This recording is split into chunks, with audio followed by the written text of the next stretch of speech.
اس سورہ آراف میں اللہ تعالیٰ نے بہت خوبصورت انداز میں سب سے پہلے آدم علیہ السلام کی پیدائش اور شیطان کو آدم کی پیدائش پہ جو اعتراضات ہوئے اس واقعے کو اللہ نے نقل کیا. یہ واقعہ کسی ہسٹری میں تاریخ میں نہیں مل سکتا آپ کو. بہت سے لبرل لوگ کہتے ہیں بھائی ہسٹری میں تو ایسا کوئی واقعہ نہیں ہے. او بھائی ہسٹری اس کے بعد وجود میں آئی ہے. آدم کیسے پیدا ہوئے, ان کے ساتھ کیا کیا واقعات ہوئے, اس وقت کوئی ہسٹری لکھنے والا اسکالر موجود نہیں تھا. یہ تو وہ باتیں ہیں. اچھا کمال کی بات یہ کہ آپ ہسٹری میں جتنا قدیم جائیں گے نا سارے آدم پہ متفق ہیں کہ انسانیت کی ابتدا کس سے ہوئی ہے, آدم علیہ السلام سے. اس سے پتہ چلتا ہے یہ چیز بھی انسانوں میں تواتر کے ساتھ آئی ہے کہ ہم کس کی اولاد ہیں, آدم کی اولاد ہیں. یہ پھیل چکی تھی یہ بات. تو اللہ نے بتایا کہ انسانوں کی ابتدا میں نے کیسے کی ہے. سورہ اعراف میں اللہ نے اس کا تذکرہ نقل کیا, فرمایا کہ اس وقت کو یاد کرو جب ہم نے وَلَقَدْ خَلَقْنَاكُمْ ثُمَّ صَوَّرْنَاكُمْ, ہم نے تمہیں پیدا کیا, ایک خاص صورت دی, اور پھر ہم نے فرشتوں سے کہا اسجدوا لآدم, آدم کو سجدہ کرو. فسجدوا الا ابلیس, سب نے سجدہ کیا, انکار کس نے کر دیا, شیطان نے. شیطان کسے کہتے ہیں؟ اللہ تعالیٰ نے انسانوں کے علاوہ بھی بہت ساری مخلوقات پیدا کی ہیں جن تک سائنس ابھی تک پہنچی نہیں ہے, اور اس کا بھی امکان ہے قیامت تک پہنچے ہی نہیں. یہ بھی امکان ہے کیونکہ ہم جب کسی چیز پہ ریسرچ کرتے ہیں ہم مادی زندگی کے بارے میں ریسرچ کر سکتے ہیں. ہمارے پاس جو آلات ہیں وہ اس مادے کو سمجھنے کے لیے تو ہیں. مادی زندگی کے علاوہ جو زندگیاں ہیں ان کے نہ ہمارے پاس آلات ہیں نہ وہ ہماری مینٹل لیول سے نیچے کی چیزیں ہیں. تبھی قرآن کہتا ہے وما اوتیتم من العلم الا قلیلا, تمہیں اللہ نے جو نالج دی ہے نا جس پہ آج انسان بڑا فخر کر رہا ہے, یہ نالج بہت تھوڑی ہے. ہم تو کہتے ہیں آج بہت زیادہ نالج ہے, لیکن اللہ اس نالج کو کیا کہہ رہے ہیں, بہت تھوڑی ہے, کچھ بھی نہیں ہے یہ. اور سائنسدان بھی اس کا اعتراف کر رہے ہیں. ہم جیسے جیسے چیزوں پہ مطلع ہوتے ہیں نا تو پتہ چلتا ہے پہلے ہمیں کچھ بھی نہیں پتا تھا, پتہ تو اب چلا ہے ہمیں. اور جس چیز کو آج کہہ رہے ہیں پتہ چلا ہے, کل کہیں گے یہ تو کچھ بھی نہیں تھا. سمجھتے ہیں کہ نہیں سمجھتے؟ دیکھو ایک دور میں سائنسدانوں میں بڑے پھڈے ہوئے ہیں کہ جب مادے کو توڑا جائے نا تو آخر میں اینڈ میں کیا ہوگا, اینڈ میں نکلے گا کیا, آخری ذرہ ایک آئے گا نا کہ وہ مزید ٹوٹ سکتا ہے کہ نہیں ٹوٹ سکتا. اس میں بڑی بحثیں ہوتی تھیں, مسلم اور غیر مسلم سائنسدانوں میں بڑی بحثیں ہوتی تھیں. لیکن جب خوردبینی اجاز ہوئی اس کو توڑنا شروع کیا تو پتہ چلا یہاں تو دنیا ہی کچھ اور ہے. وہ آخری ذرہ آتا ہی نہیں ہے, وہ تو آگے جا کے کیا ہے, ایک الیکٹران ہے جو پروٹون کے گرد گھوم رہا ہے, ایک نیوکلیس ہے. وہ آخری ذرہ خود وہ ایک ایسا یونٹ نہیں ہے کہ جو مستقل اس کی کوئی حیثیت ہو, وہ تین الگ الگ چیزوں کا مرکب ہے. نہیں یاری بات میرا خیال, وہ تو تین الگ الگ چیزوں کا. بھائی ہم تو سمجھتے ہیں نا توڑیں گے تو ایک آخری ذرہ آ جائے گا جو بنیادی اکائی ہے. وہ بنیادی اکائی اتنی الگ ہے کہ وہ کوئی اسٹیبل چیز ہی نہیں ہے, وہ ہلتی ہوئی چیز ہے. ٹھیک ہے نا, الیکٹران گردش کر رہے ہیں, اس الیکٹران کو دھکا دو تو وہ دوسرے مدار میں جا کے اس الیکٹران کو دھکا دے کے آگے وہ کہتے ہیں پارسل کرو. پارسل کا خاص انتظام ہے نا بھائی, بس میں لکھا ہوتا ہے تب پڑھے تو پاس کر ورنہ برداشت کر. الیکٹران کیا کرتا ہے, وہ آگے اس کو دھکا دیا, وہ آگے اس کو دھکا, یہ الگ ہی جہان ہے. پھر اس کو توڑ رہے ہیں تو الگ چیزیں آ رہی ہیں. تو یہ یہاں تک پہنچے کہ بھائی یہ جتنا گہرائی میں گھستے چلے جاؤ گے نا یہ پتا چلتا چلا جائے گا کہ ہمیں اب تک کچھ بھی پتا نہیں تھا, پتا تو اب چلا ہے. اور آئنسٹائن نے آ کے یہ کہہ دیا ہم کسی چیز کے بارے میں پتا چلا ہی نہیں سکتے. اس نے نظریہ اضافہ جو پیش کیا نا وہ کیا پیش کیا, پتا چلا ہی نہیں سکتے. کیوں؟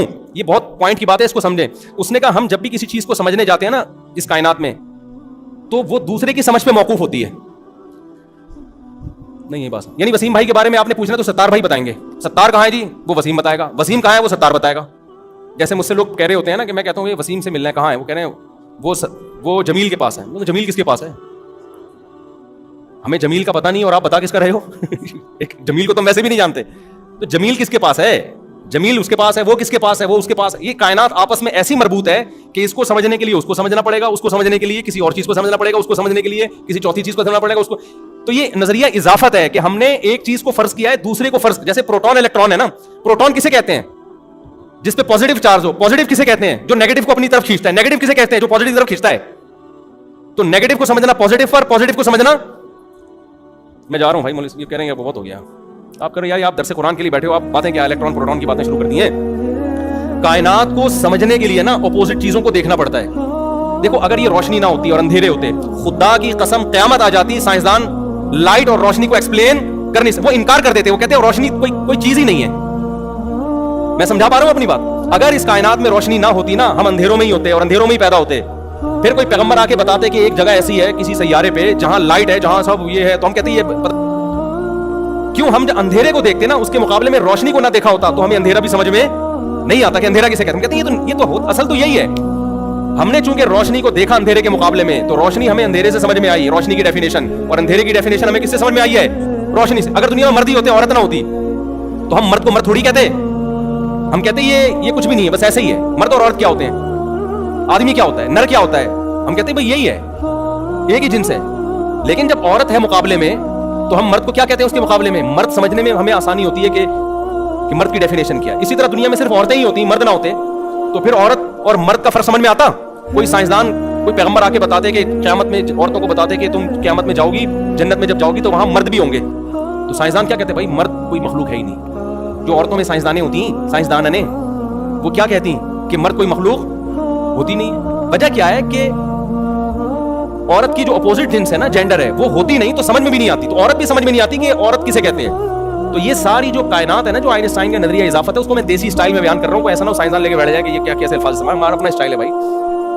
تو ایک چیز کو سمجھنے کے لیے آپ کو اس کائنات میں دوسری چیز کو سمجھنا بولو پڑے گا, اور اس کو سمجھنے کے لیے اس کو, تو اس کا مطلب حقیقت میں کوئی بھی چیز سمجھ میں نہیں آ سکتی پورے طور پہ. ہم تو ایک چیز کو دوسری سے سمجھنے ہیں, اور دوسری کو بہادری ہم اسے کہتے ہیں جو بزدل نہ ہو. بزدل کسے کہتے ہیں؟ جو بہادر نہ ہو. تو نہ بہادر سمجھ میں آیا, نہ دیکھو نہ بہادر سمجھ میں آیا ہمیں, نہ بزدل سمجھ. بہادر ہم فرض کر رہے ہیں کہ جو یہ والا نہ ہو. اچھا یہ والا کیا نہ ہو؟ جو وہ والا نہ ہو. یہ تو وہی آمنے سامنے والا ہو گیا کہ نہیں ہو گیا؟ تیرا گھر کدھر ہے, اس کے گھر کے سامنے, اس کا گھر کدھر ہے, میرے گھر کے سامنے, دونوں کا کدھر ہے؟ آمنے سامنے. تو نہ یہ سمجھ میں آئے گا نا.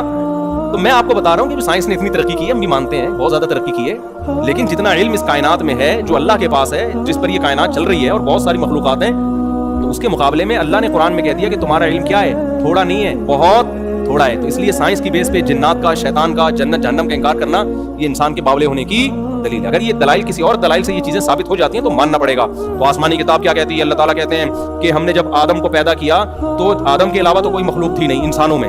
پہلا انسان کون دنیا میں آیا؟ آدم. تو آدم پہ تو کوئی اعتراض کر نہیں سکتا تھا, وہ تو کوئی اور مادی مخلوق جانور تھے نا, تو جانوروں کو تو اللہ نے عقل ہی نہیں دی ہے کہ وہ اعتراض کریں.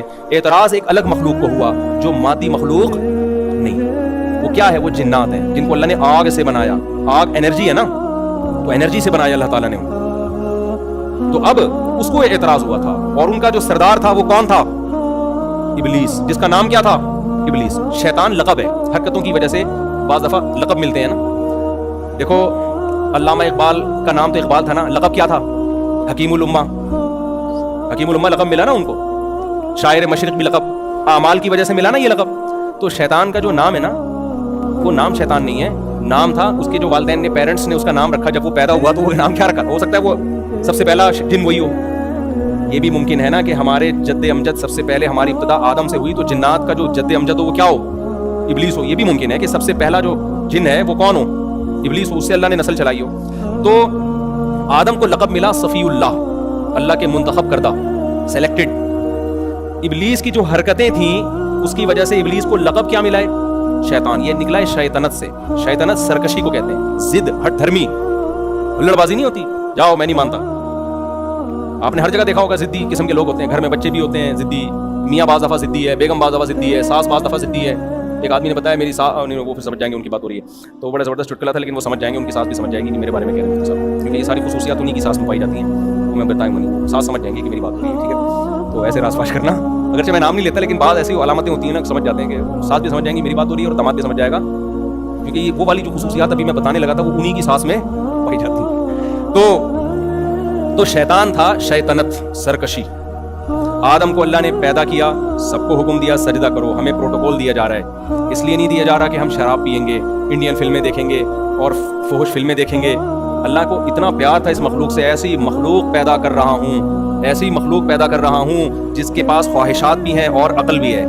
جانوروں کے پاس عقل ہے, عقل نہیں ہے, خواہشات بہت ہیں. جانور غلط کرے اسے سزا نہیں ملے گی, کیونکہ غلط اور صحیح کو سوچنے کے لیے اللہ نے اسے عقل دی نہیں ہے. انسان, اچھا فرشتے وہ مخلوق ہیں جن کے پاس عقل بہت ہے مگر خواہشات نہیں ہے. فرشتے کی عقل کہہ رہی ہوتی ہے یہ صحیح ہے اور یہ غلط ہے, یہ غلط ہے یہ نہ کرو, فرشتہ کہتا نہیں کرتا, کیونکہ اس کا غلط کرنے کا دل چاہتا بھی نہیں ہے. جو صحیح ہے وہ کر لو کیونکہ صحیح کرنے کا دل چاہتا ہے, بلکہ دل چاہے نہ چاہے اس کی خواہشات ہی نہیں ہے نا.